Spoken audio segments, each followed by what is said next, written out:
को मालूम है ये किसानों को आज़ादी देने वाले कानून हैं। अभी सरसों जो है एमएसपी पर एक भी किसान ने नहीं बेची, सब ने खुले बाजार में बेची। हम यही चाहते हैं कि किसान को खुला बाजार भी मिले और किसान को सरकार भी मिले। जब मैं बाजार कहता हूँ तो ज़्यादा रेट मिले, हम वहाँ बेचेंगे। जब सरकार कहता हूँ और ज़्यादा रेट नहीं मिल रहा हो तो सरकार एमएसपी पर खरीदे। ये दोनों ऑप्शन रहने चाहिए। किसान को ये बांध नहीं सकते कि बाजार का रेट कुछ भी हो, तुम आओ और तुम एमएसपी पे ही बेचो। तो ऐसा बांधना किसान के लिए कभी भी उचित नहीं होता। तो उस नाते से ये जो आग्रह कर रहे हैं कि मंडी और एमएसपी रहे, लेकिन मंडी और एमएसपी है जब आपको खुले बाजार में दाम कम मिले। जैसे कपास CCI cotton corporation of India ने खरीदी, लेकिन जब बाजार बढ़ गया, रेट ऊपर चले गए तो सीसीआई की जरूरत ही नहीं पड़ी।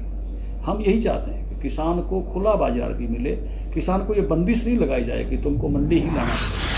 यही बड़ी दिक्कत होती थी कि टैक्सेशन के मंडी के अधिकारी जाके खड़े होते जाते थे कि तुम बाहर क्यों बेच रहे हो, तुम हमारे टैक्स की चोरी कर रहे हो। हम चाहते हैं पूरा देश, वन नेशन वन मार्केट।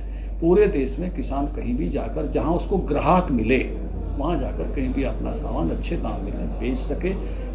इन कानूनों ने ये आज़ादी दी है और इस आज़ादी का किसान जो है स्वागत कर रहे हैं। केवल कुछ किसान संगठन हैं जो बंधे रहना चाहते हैं। वो तो ये भी नहीं चाहते थे कि किसानों को डायरेक्ट पेमेंट हो, इसका विरोध करते थे। आपने राजेवाल जी के भाषण सुने होंगे, आपने चढ़ूनी के भाषण सुने होंगे। हमने डायरेक्ट पेमेंट की है।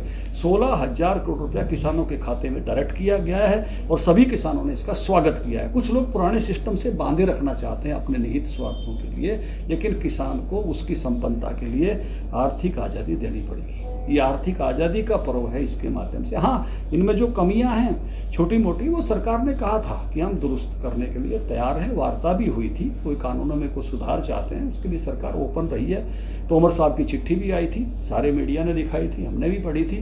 भाई कोई जायज़ सुधार बताते हैं तो हमेशा सुधार के लिए सरकार ओपन है। मुझे लगता नहीं कहीं भी कोई ऐसी घटना सामने आई हो। केवल एक पेगासिस की खबर के कारण से केवल माहौल बनाया जा रहा है। किसी यंत्र के कारण से किसी आदमी की कोई शिकायत पर्सनल मेरे ध्यान में नहीं आई। किसी ने ये कहा हो कि मेरा फ़ोन टेप किया गया है, मेरी बातें कही गई हैं, ऐसी कोई खबर आपको अगर लगी हो तो मुझे तो केवल एक ही बात का लगा कि एक कोई संयंत्र की बिकने की जानकारी के आधार पर सारा मामला उठाया जा रहा है। इसलिए ऐसी कोई खबर नहीं है। नहीं, मामला तो सुप्रीम कोर्ट तक पहुंच गया। नहीं, जाने वाले कहीं तक भी जाएंगे, वो तो स्वाभाविक है। पॉलिटिक्स में जो कुछ लोग प्रतिपक्ष के लोगों को मुद्दा बनाना एक काम होता है, इसलिए वो वहाँ तक भी जाएंगे। लेकिन मैं मीडिया के आप साथियों से ही पूछ रहा हूँ कि कुछ लोगों ने क्या ऐसी कोई शिकायत की है क्या कि मेरा फ़ोन इस प्रकार से टेपिंग की कोई घटना हमको ध्यान में नहीं आई है।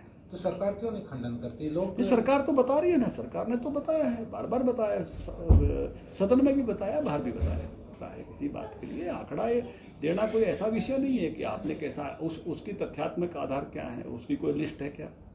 किसी उस व्यक्ति ने जाके पर्सनली, हर आदमी का राइट है कि मेरी प्राइवेसी बनी रहनी चाहिए।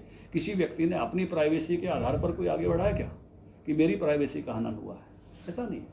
केवल एक वातावरण, एक मुद्दा आया एक सॉफ्टवेयर का, उसके आधार पर सारा मुद्दा उठाया।